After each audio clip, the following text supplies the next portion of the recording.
Пат на невработеноста во првите 3 месеци од оваа година на досега најниски 22,9%. Дури и во период на премрежја, криза и постојани напади продолживме да работиме на нашето ветување до граѓаните за намалување на невработеноста. Резултатите се потврдени. Државниот завод за статистика регистрираше досега најниско ниво на невработеност по 23%, поточно 22,9%. За една година споредбено со првото тромесечие од 2016 имаме пат на невработеност од 1,6% или новоотворени над 19.000 работни места.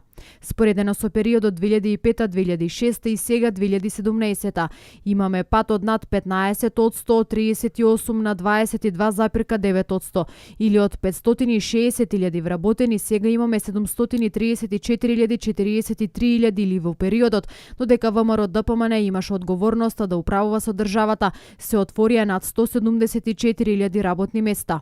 Ова значи решавање на најгорчливиот проблем на граѓаните. Падот на невработеноста се должи на поттикнување и поддршката на домашното стопанство, активните мерки за вработување и силниот фокус на привлекување странски инвестиции, кои се акцелератор, поттикнувачи на домашното стопанство кое соработува со овие странски компании.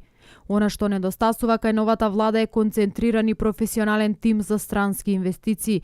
Слабите перформанси може да резултираат со бркање на дел од инвеститорите што ќе значи отпуштање или обесхрабрување на инвеститорите со кои бевме во финална фаза на инвестирање.